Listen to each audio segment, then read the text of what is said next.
Welcome, everybody, and thanks for joining us on episode 35 of Health Talk with Dr. Cal. We are in the middle of a six-part series dedicated to body detoxes and cleanses. In week one, we discussed the differences between a fast, a cleanse, a detox, a flush, and a restore. In week two, we talked about detoxes and cleanses for gut, liver, and gallbladder health. In week three, we talked about detoxes and cleanses for the adrenal glands and kidneys. This week, we're discussing detoxes and cleanses for the heart and lungs. We'll go deeper into the anatomy and function of the organs, signs and symptoms related to heart and lung problems, and what you can do to remedy them. Walking. It seems so simple, yet so effective for keeping your heart and lungs healthy. It doesn't cost much beyond a good pair of shoes, and it's everywhere. You can do it in nature, which is great for reducing stress. When you exercise, you often eat healthier, which is also beneficial for your heart and lungs. Little changes in your habits create big health benefits. Eating healthy with moderate exercise can really help you to feel well. If it seems so simple, it's because it is. Welcome, everyone, to Health Talk with Dr. Kell. I'm Nikki Sterner, and today we are doing podcast number 35 on detoxes and cleanses, heart and lungs. Hi, Dr. Kell. Hi, Nikki. Welcome. And before we get started, let's do the quote of the day. Okay. Okay. Inspiration is a guest that does not willingly visit the lazy. And that's by Tchaikovsky. I like that, and that is fitting here with what we're doing on detoxes and cleanses, right? If you're lazy and you never get up and do anything about it, your health is going to be poor. And you don't feel well, and then you don't do much, right? Right. So So true. and that type of lifestyle leads to excessive laziness, right? Yeah, I think Procrastination. it's all tied together. Yeah, you don't feel well, so it's harder to get up in the morning and get going, and then maybe you need caffeine to get going, and then that is hard on your adrenal glands, right? Yes, what we just talked about last time. And then if those get all out of sync, then you can't sleep at night, and then it's like this vicious cycle, right? It's a tumble down the hill And when you're into the garbage pit. and when you're tired, it's hard to be inspired. I like that, Nikki. It's hard to be creative. When you're tired, it's hard to be inspired by Nikki Sterner. Right, yeah, quote that. I like it. And that is so Yeah. true. That is so, so, so true. So maybe even lazy is kind of a misquote. Maybe it's like unwell. Yes, sick. Yeah. If you're lazy, you need to consider why you're lazy. It probably Yeah, has you may something to do with look. dysfunction of your body. Yeah. Okay. So We're on to all you kids out there who your parents rag on you and say, get up and do something, you can say, it's because I'm unhealthy. because I'm unwell. Yes, because you've been feeding me too much crappy food, processed Yeah. foods, lots of candy and soda and garbage food instead of feeding me properly, parents. Yes. Too much food colors. Take care of your children. I know it's a struggle. They fight you on it because you started giving them crap. They just continue to want it. Oh, yes. That is It's that true. dopamine release from the brain. Yeah, You started it when they were young, and now it's hard to get them to stop. it really is. Yes. But today we're talking about heart health, which really is heart and arterial health because the heart and the vascular system are all connected, right? Can't have one Yep. without the other. Mm-hmm. And because the lungs are so tied to the heart, we decided to throw lungs in there as well at the same time. But just to Great. briefly start, millions of Americans are plagued by unhealthy arteries and heart. Mm. Atherosclerosis is a disease that causes the death in roughly 50% of deaths are caused by heart disease and cardiovascular disease. And is the most common in Western society. Why is that? Because we start feeding our kids crap when they're young, and they keep eating the crap throughout their entire life. And they usually don't stop until their body starts breaking down. And usually once your body hits the skids, it's harder and harder to get it to recover. It's kind of like a car who you don't change the oil or check the other fluids, and eventually they get filthy and dirty and everything stops working, and then you go, I'll change the oil now, and by then all the damage has been done to the engine, and then you got to get a new engine, which is easy to do in your car but not in your body. That's hard to do. Yes, they do heart transplants. They don't do large vascular transplants yet. Who knows? Maybe that's coming. But you don't want to go there, right? No. You want to take care of it ahead of time. So we're going to talk about how you can do that.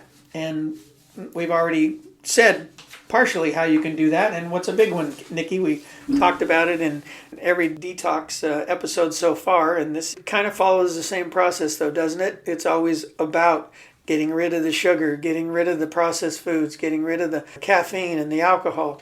What are some of the issues that cause these things? I'm just going to briefly mention free radicals. We always hear about free radicals, unstable molecules that rob other cells of electrons.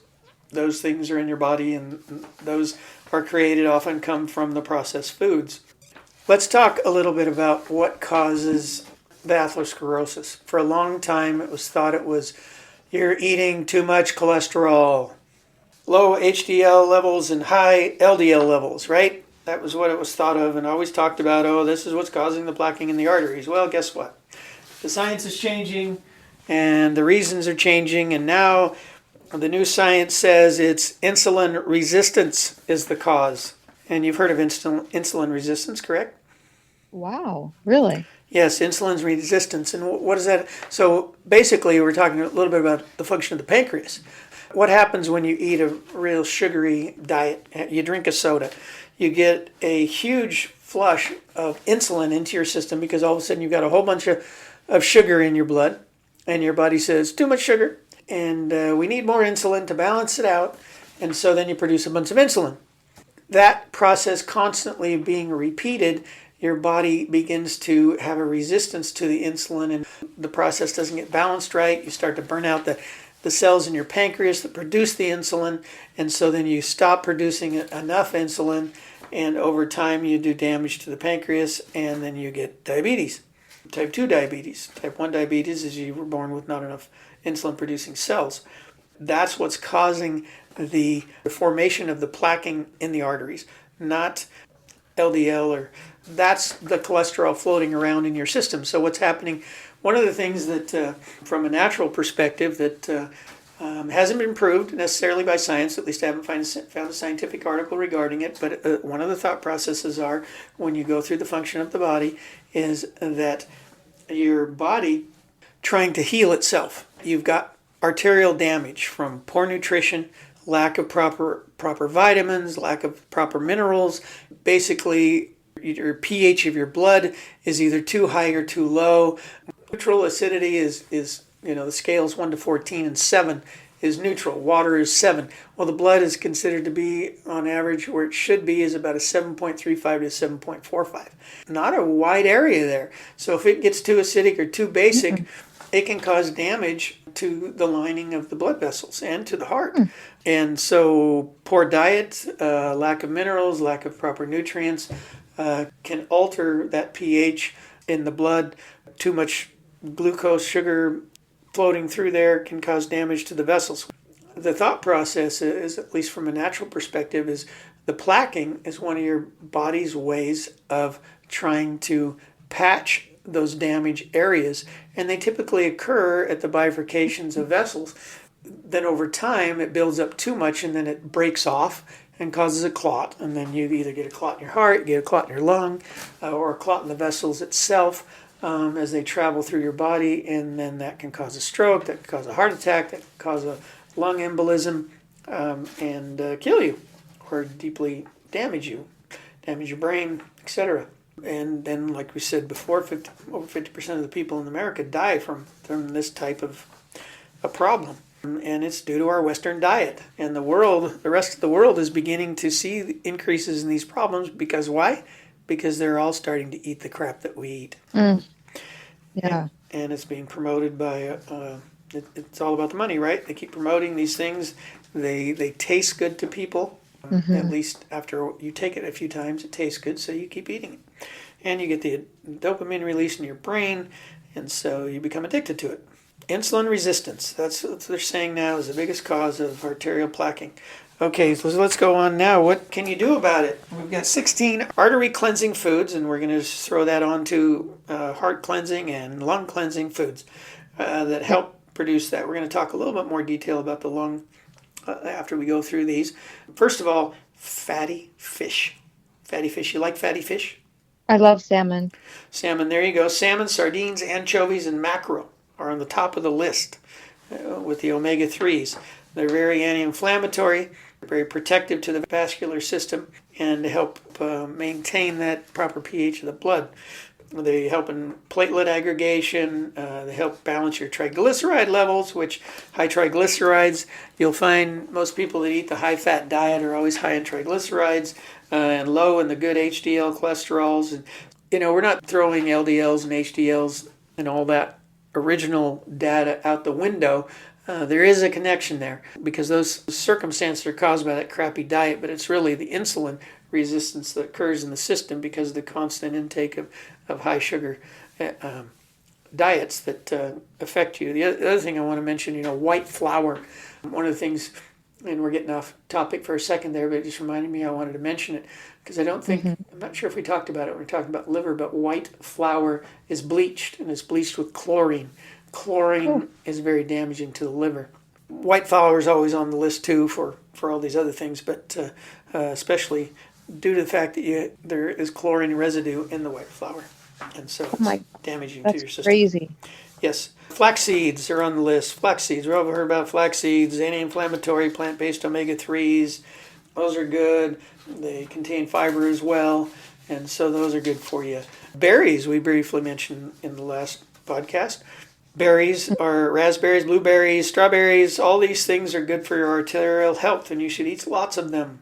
They have huge. They're chocked full of polyphenols, polyphenol compounds, and so those are very important in helping in being anti-inflammatory and having antioxidative effects on the body and on the vascular system and on the heart. They also help improve your LDL levels.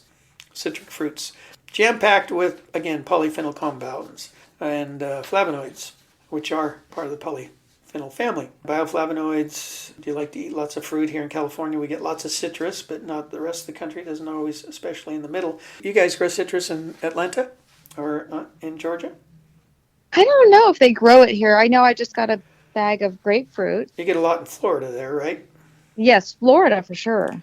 Yeah, so you probably get most of your stuff out of Florida. Yeah. So keep eating fruit. Lots of grapefruit. Grapefruit especially is on the top of the list. Lemons, though a lot of people don't just like to eat a lemon.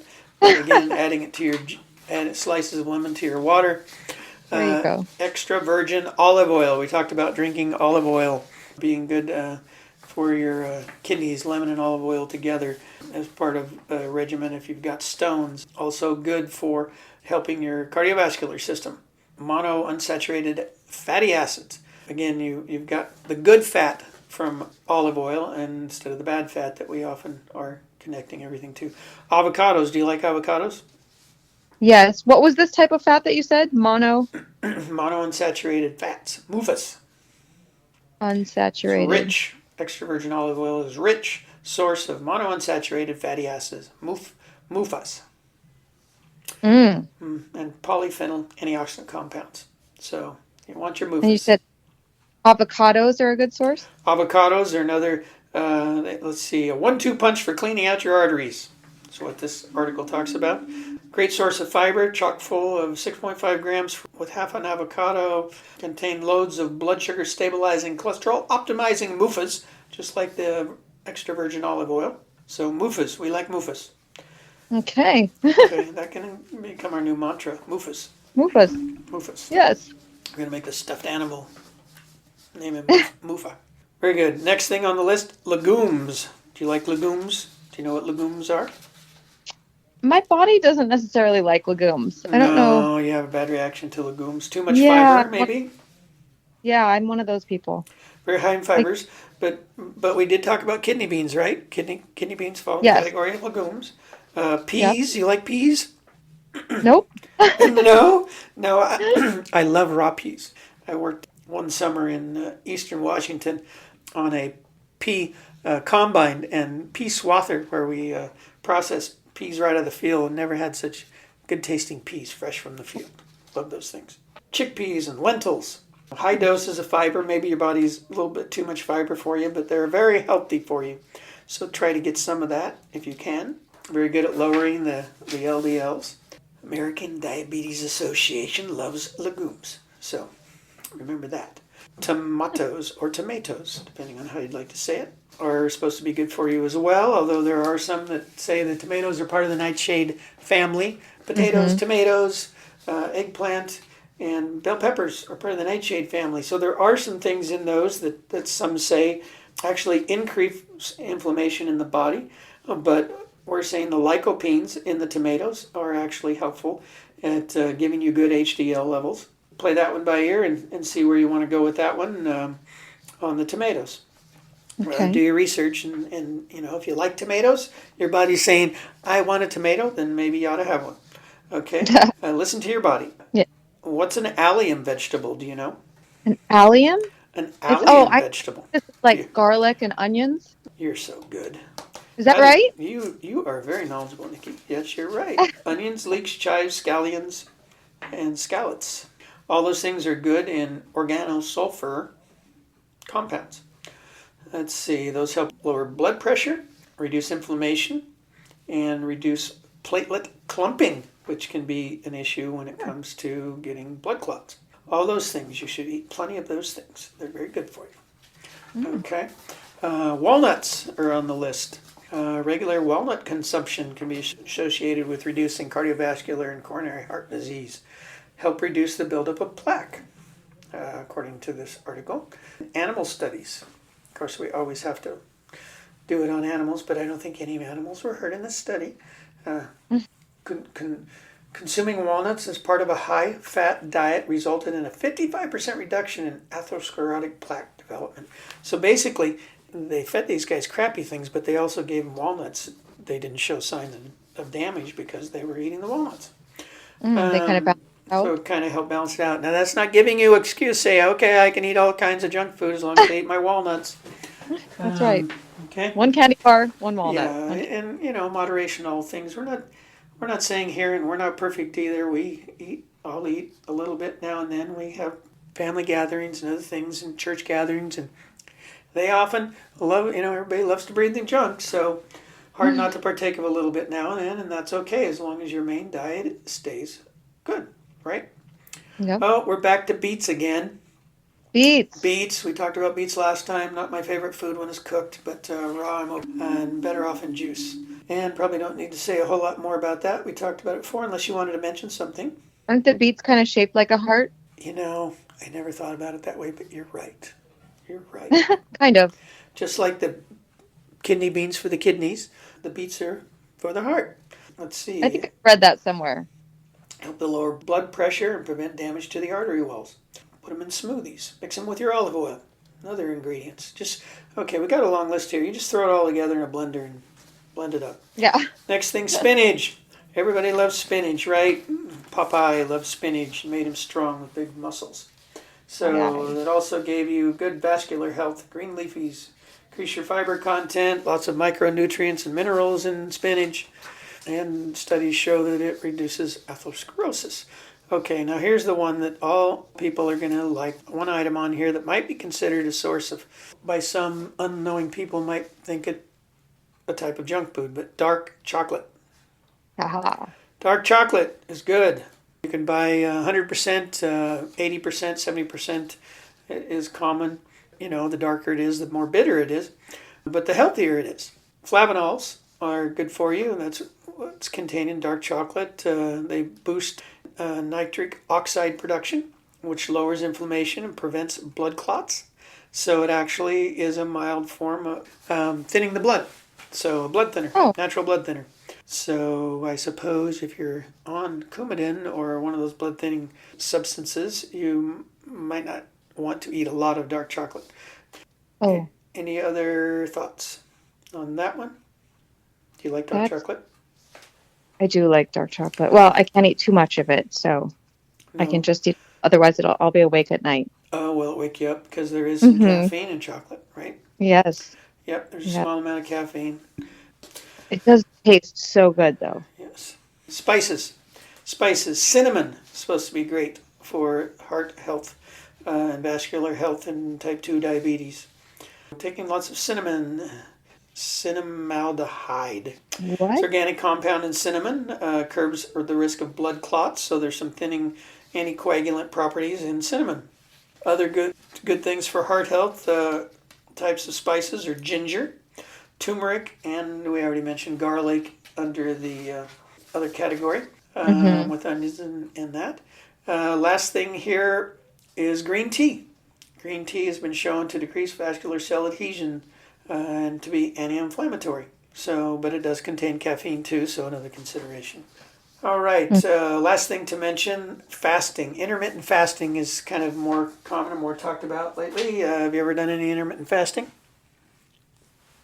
A little bit, not much though. What about you? Not done a lot of it, but they say it's good for your heart and your health. Some research studies have shown that intermittent fasting can be beneficial to you, and what might be considered intermittent fasting, I suppose multiple definitions anywhere from I'm not going to eat anything, I'm not going to have breakfast or lunch, but I'm going to eat dinner. I would say do it the other way around. If you want to go a few hours without fasting, eat breakfast, and then maybe go the whole day in through the evening and not eat anything until tomorrow's breakfast. Or maybe eat breakfast and lunch and then not anything until tomorrow's breakfast. But we talked about earlier, these things are things to do temporarily once in a while, or to do a 24-hour fast once a week or once every other week appears to be very beneficial to you, or even once a month. When you look at all this, doing it long term or every day is not good for you. You really need to eat, and preferably small portions throughout the day rather than big meals 2 to 3 times a day. Yeah. Last thing to go on, any comments there you wanted to make? No, just another nice list of detoxifying foods. Yes, yes, yes, yes. Yeah. Last thing here, I want to mention, talk a little bit about the lungs. The lungs, we know, take in our air and expel the carbon dioxide out of our system. Those are the big things. Without our lungs, we would not survive. There's over 300 million alveoli in the lungs. That's a lot of alveoli. What's the biggest damaging thing people take in? Smoking, cigarettes, and vaping are very damaging to the lungs. We Mm. recommend people stop both of those things, but they, again, are addictive. You get a dopamine release when you vape. Some of the substances in vape are as addicting, if not more addictive, than nicotine in cigarettes, not to mention damaging to the lungs and to the body. So stop doing that. But Yeah. the lung is a detoxifier in the system as well. You breathe in toxins from the environment. The body can recognize, or the lungs can recognize, certain things that are not good for it, so they expel it in the form of coughing, or just get expelled through your regular breathing. Oh. Here are some things, ways to clean the lungs. Okay, steam therapy. Have you ever done a steam therapy on your lungs and you've been sick? When a kid, do you remember the Vicks Vapor Rub? I remember doing that as a kid. Breathing in Vicks Vapor Rub in a steam. Yeah, Or, we'd stay in the shower. yep, yeah. Or mother would boil a pot of water on the stove and then stick it in a bowl real hot and pour a little Vicks Vapor Rub in there, and we put a towel over her head and sit there and breathe it for a while. I don't know how healthy the Mm. Vicks Vapor Rub was, but it did seem to help clear the congestion in your system. Have you ever heard of controlled coughing to help clear the lungs? No. Something recommended for COPD patients. And controlled coughing. Let's see, I won't go through every step of the phases, but you can look that up online, controlled coughing. There's a list of things you can do here to go through that process. So if you feel you got a lot of congestion, try controlled coughing. To drain mucus from your lungs. Postural draining involves lying in different positions to use gravity to remove mucus from the lungs. Have you heard of that? No. So if you got you're coughing up a lot of phlegm, there's another way to do that. It's called mucus draining from the lungs. It has you lying on your side, using a pillow, slowly inhaling in your nasal, through your nose, and exhaling through your mouth. Again, it could take a lot of time to explain every detail here, but there's a whole process of doing things, everything from starting on your back to going to your side to going to your stomach, and it helps work mucus up out of your lungs and get you to expel it through coughing. Okay. Most significant thing I think you can do for those lungs is exercise. Mm. Exercise, exercise, exercise. And again, the lungs are a detoxifier too. The blood's flowing through the portions of the lungs. So you're expelling things that can be expelled microscopically in the air, coming out through your lungs, and your body's expelling them that way too. So the lungs are also a detoxifier. So you need to keep your lungs in good, healthy condition, and exercise, keeping them functional.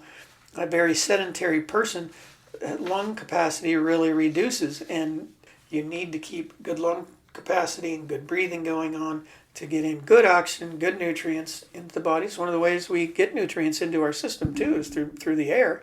It's not just the oxygen we take in, but there's minerals floating around in the air, but there's a lot of crap in the air too, so we got to consider that. Your body's constantly in a process of detoxification, and all these organs play a part in getting rid of the bad things that come in and utilizing the good things that come in, whether it's from the air, the water, or the food we eat, or getting in through the skin.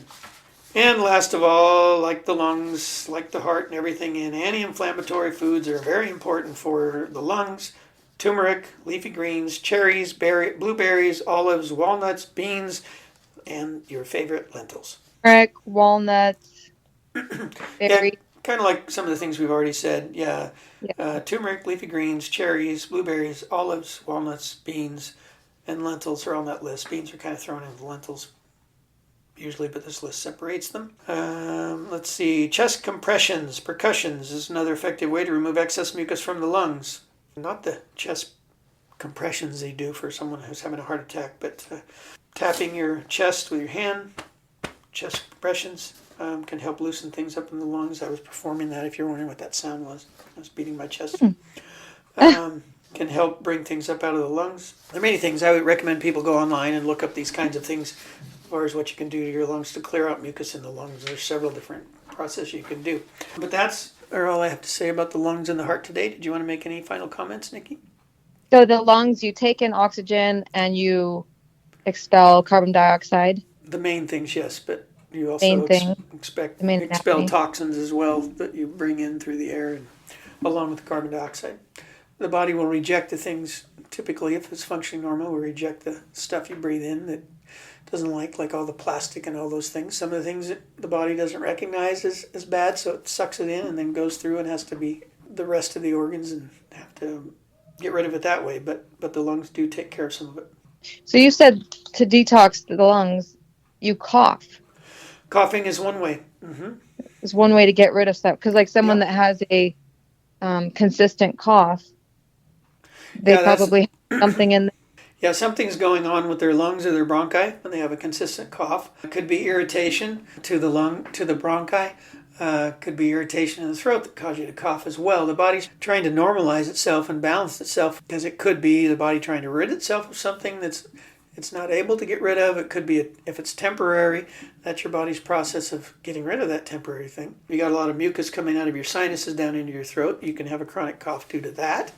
Where you're constantly coughing up phlegm, which means that your body's ridding itself of toxins through your nasal cavity. People don't think of their sinuses as being a way of ridding itself of toxins, but it is. Like you said, Kelsey gets a lot of mucus when she drinks milk. Well, something in that milk the body doesn't like, and that's one of the ways it gets rid of it, by producing more mucus in the sinuses and then expelling it.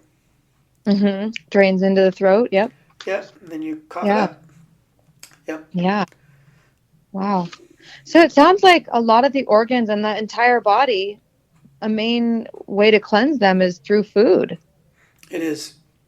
It is, because getting the right nutrients through the food, through eating good foods, eating good liquids, things high in minerals, high in good minerals, high in good vitamins. So to live that healthy lifestyle, it's like the less you poison yourself with the toxic, sugars and white flours and things like that in the foods, the processed foods, and then you feed it the nutrient rich foods, the more cleansing you naturally will do every day. Yes, absolutely. That's exactly the way it works. The problem and the difficulty, the hard part of our lives here in our Western society is our customs are entrenched in eating poorly. Yeah. Changing your way of life to eat correctly and eat correctly all the time is difficult because it's constantly been being bombarded by advertisements as well as everywhere you go, from the restaurants to the family activities or parties or group activities. It's just part of our lifestyle that we just constantly put these things in us that are no good for us. Yeah, it's amazing. You can change your health. I mean, you have the power. You do. It's just Yeah. most people don't do it until they have a problem. And most of Yep. the time, you don't recognize the problem until it's gone too far because we're only aware of about less than 5% of anything going on in our system in our body at any one time. So they're all these hidden diseases are developing without us really knowing about it.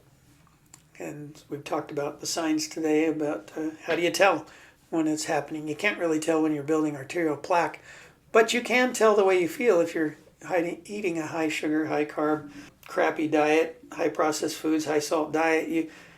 You don't feel as well you do as try eating well for a week or two. You'll notice and then go back. You'll notice the difference. That's true. Yeah, you do. You just feel lighter, like your body's not having to Lighter, work as. better. You have more energy. You think clearer. You don't have the brain fog. Sometimes Yeah. if people have been eating poorly for all their life and they tend to be older, it can take a month, 2, 3 months, 6 months before you really notice a huge difference because you've got so much, the toxins that we take in are, if the body can't expel it, it stores it in our fat. So then when we start going on these Mm. diets, we start spilling the toxins the fat comes out of the cells. Well, all those toxins come out of the cells with it, and then Oh, they're in our bloodstream. They're going to our brain. They're floating around our system, and they're causing. That's why oftentimes when people go on these cleanses or detoxes, for a while they feel very poorly, and that's because all these toxins are rushing into their system. But it's yeah. the only way you're going to get it out, and that's why I recommend if people are really overweight and really have been eating poorly for many many years, and they decide to do a detox or cleanse, that they go into it slowly. They Yeah. don't do a drastic change from one day to the other. Only problem with that is for some people, unless they make a drastic change, they'll never follow through with it. Mm.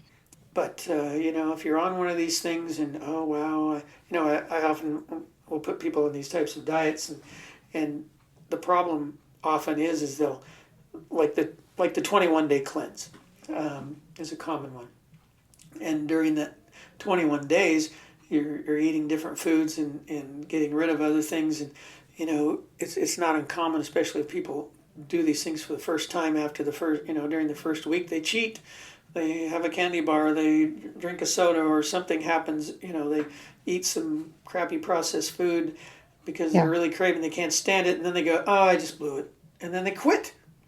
Mm. Well, that's the last thing you want to do. You want to go, oh well, never mind, okay, I screwed up, keep going, you know Yeah.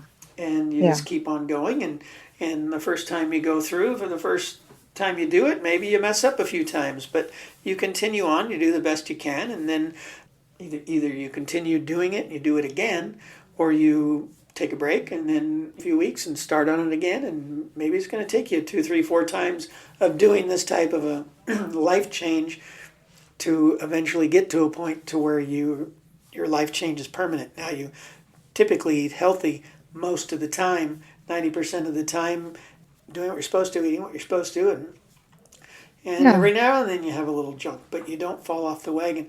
Some people find they're like alcoholics, though. They just have a little bit, then they totally lose it and go back totally to their old habits.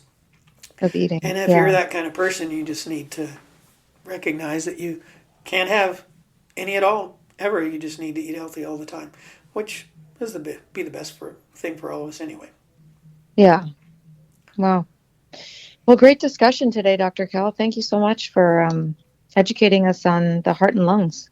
I did not realize how much sugar was affecting the arteries. I thought it Yes. was different stuff. So that was really, eye-opening for me. Oh, well, now that we've talked about all this, we recognize that that's damaging all of our body's systems. All of them. Oh, It yeah. is hurting everything from the gut to the liver to the vascular system to the heart, the lungs, the kidneys, the adrenal glands, the brain. I mean, Yeah. it's getting everything. Take it out. Speaking of brain, that's our next one. That's the next podcast, right? Oh, yes. Okay. The next one is the brain. Excellent. Oh, we all need some help with that one. Indeed, we do. Myself Excellent. included.